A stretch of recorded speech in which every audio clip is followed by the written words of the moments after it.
Magandang araw po mga kabarangay. Welcome to our weekly Kapitan's Report. So, kamusta po tayo mga kabarangay? Sana lahat po tayo ay maayos, no? Ang kalagayan. No? Sana okay naman po tayong lahat. Siyempre, malusog ang ating pangangatawan. At siyempre, ang bilis, no?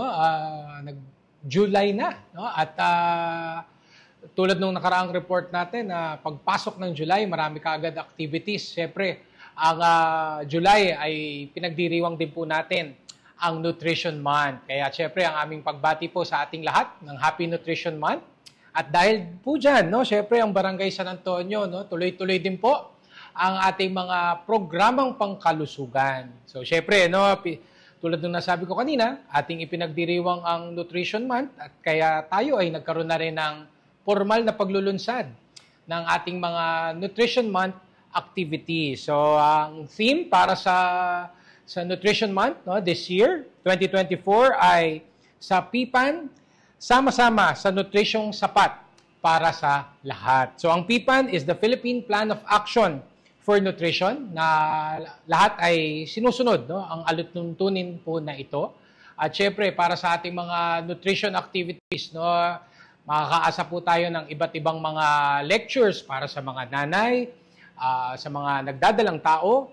Siyempre, no, meron din tayong mga lectures ng kalusugan para sa mga kabataan, sa mga adolescents, sa mga senior citizens. At siyempre, no, meron din po tayong supplemental feeding program, no, para sa mga undernourished kids. So, maaari lamang po, no, makipag-ugnayan sa ating health center, no, para sa ating pakikiisa sa ating mga Nutrition Month activity. So, syempre, ako ay nagpapasalamat, no, sa ating Barangay Nutrition Council, no, kasama ang ating nutritionist na si CJ, syempre sa ating mga health center staff, at sa ating co-chairman sa Committee on Health and Nutrition na si Kagawad Rachel Rustia.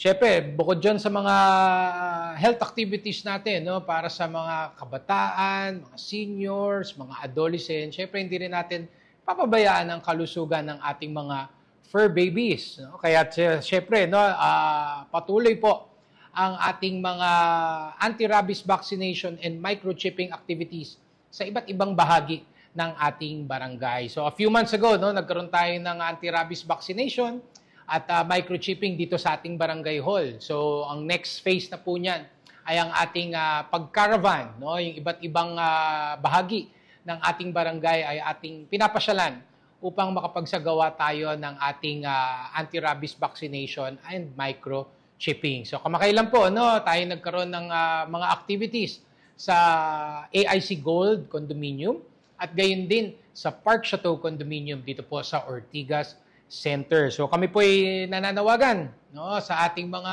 property managers, mga building managers na interesado na magsagawa po tayo ng anti-rabies vaccination and microchipping sa inyong mga lugar. No? Makipag-ugnayan lamang po sa aming tanggapan, no? Para maisama po namin kayo sa mga susunod po na schedule. At syempre, no, ang aking pagpapasalamat din sa Pasig City Veterinary Services Office or Department ng ating lokal na pamahalaan ng Pasig.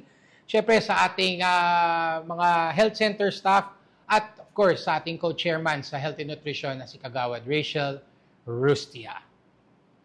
Ayan, we're very happy to share also mga kabarangay, no, na ang ating mga kabarangay ay patuloy sa pagtataas ng bandera ng Barangay San Antonio. No? Ang ating taekwondo champion, no, na si Miss Sofia Ignacio ay muli na namang naghatid ng pride para sa ating barangay. No? Talagang truly, no, we are really proud to be BSA, no, pag sa mga pagkakataon na ganito na ang ating mga kabarangay ay nakakapagdala ng karangalan, no, para sa ating komunidad. Siyempre, si Sofia, no, ay multi-awarded na to, no, na taekwondo champion, no, at nakapasyal na rin siya ilang beses sa ating tanggapan, no. Nag-join na rin siya ng ating flag raising ceremony in the past.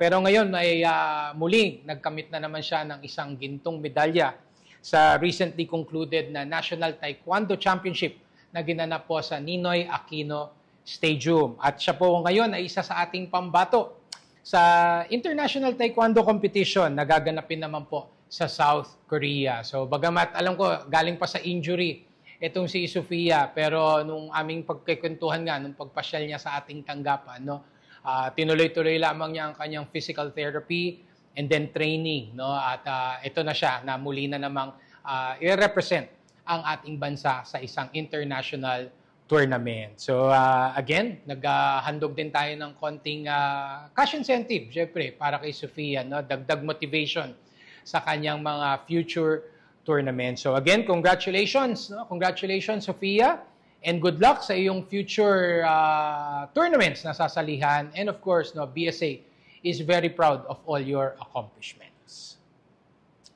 At no, kami rin po ay very happy na ibahagi po sa inyo na naging very successful ang ating evaluation, no, ng Barangay San Antonio para sa Seal of Good Local Governance para sa barangay level, no? Syempre sumiilalim ang BSA nitong nakaraang linggo sa isang matinding evaluation, no, para makita ang iba't ibang aspeto ng ating paggogobyerno dito po sa Barangay San Antonio, from financial management, disaster management, ecological solid waste management, health, kasama na rin dyan ang peace and order, anti-drug campaign, no, at syempre sa ating BCPC, VAUSI, and gender and development. So talagang medyo na-tense din tayo, no? Nakaka-stress din pala pag ini-evaluate talaga, no?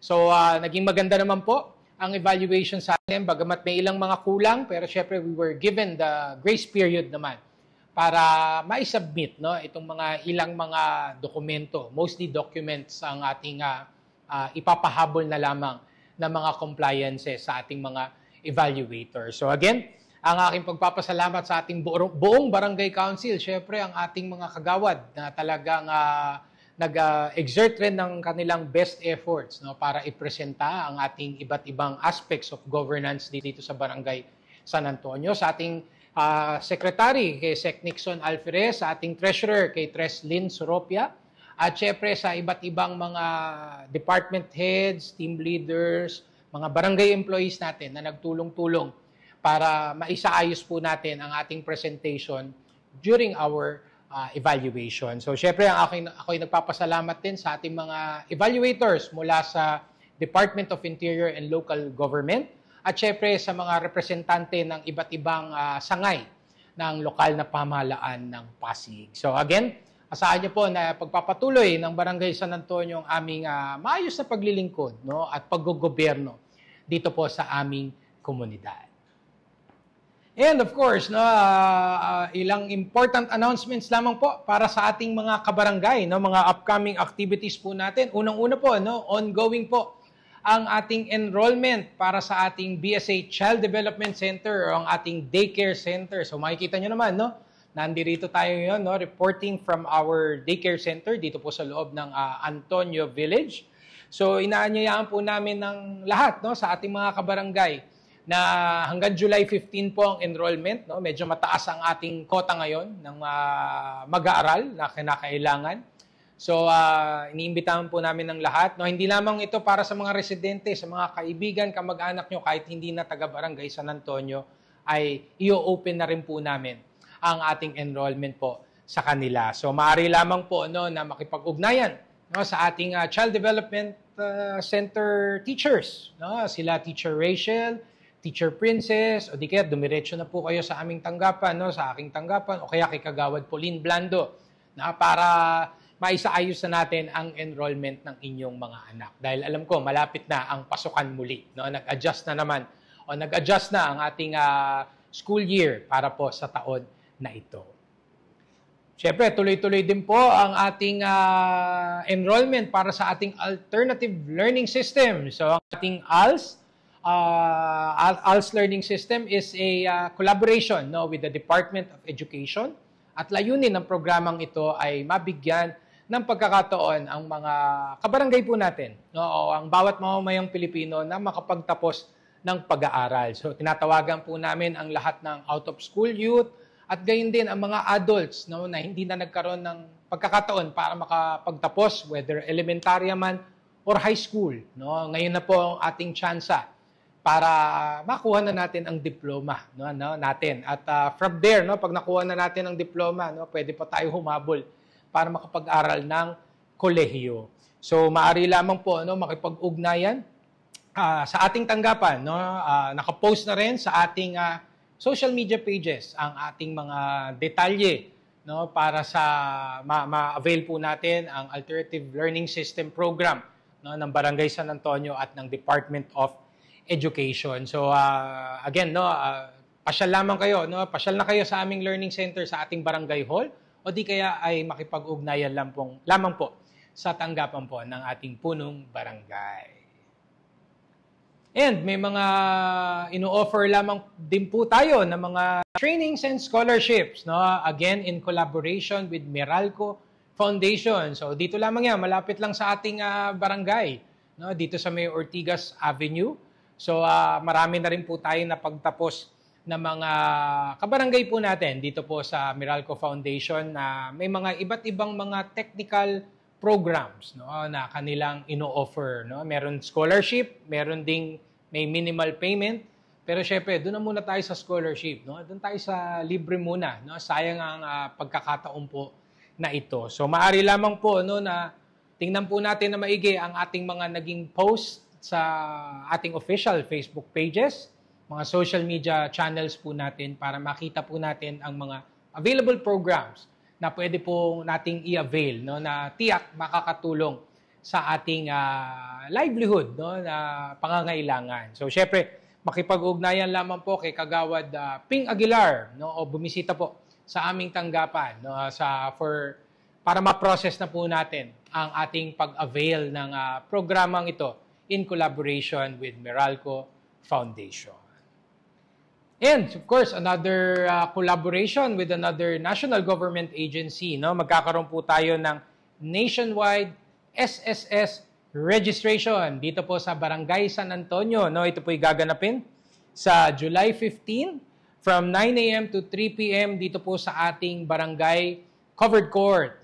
So of course, layunin po ng SSS ay ilapit ang iba't ibang mga serbisyo para po sa ating mga kabarangay para hindi na kayo pupunta at pipila ng mahaba sa kanilang mga branches. So syempre, particular po ang ating collaborator para sa programang ito ay ang branch ng SSS dito po sa may Pasig Pioneer. So inaanyayahan po namin ang lahat, whether employee kayo, employer, mamamasukan pa lamang, tumungo po tayo sa ating barangay hall sa July 15 para po ma-avail po natin ang nationwide SSS registration. And last but not the least, inaanyayahan din po natin ang ating mga kabarangay na makiisa at pumasyal sa ating barangay hall dahil papasyal po sa ating komunidad ang ating poong Nazareno. So, ang collaboration po na ito ay with our parish church, ang Holy Family Parish, at ito po ay tinawag nilang Dalaw Nazareno 2024. So ang ating ang poong Nazareno ay papasyal sa ating barangay sa July 12, Friday, from 12 noon to 4:30 p.m. dito po sa may covered parking natin dito sa ating barangay hall. At inaanyayahan po ang lahat, lalo na ang mga deboto. Alam ko marami tayong deboto dito sa ating barangay, deboto ng ating poong Nazareno. So from 4:30 naman, pag natapos ang stay niya dito, 4:30 p.m., ihahatid naman po ang ating poong Nazareno sa may Ortigas Park, dito po sa Ortigas Center, para po magkaroon naman po ng banal na misa o ipagdiwang ang banal na misa sa ganap na 6:00 ng gabi. Bagamat nag-uusap po kami ng ating main collaborator, ang Holy Family Parish, at sabi nga nila, paano ho kapag umulan? Pag umulan, mangyayari niyan, dito na lamang siya sa ating barangay hall at dito na lang din ipagdiriwang ang banal na misa. So sana po makisama ang panahon para naman din at least yung 2 areas ng ating barangay ay mapasyalan din po ng poong Nazareno. So inaanyayahan po namin ang lahat para sa Dalaw Nazareno 2024.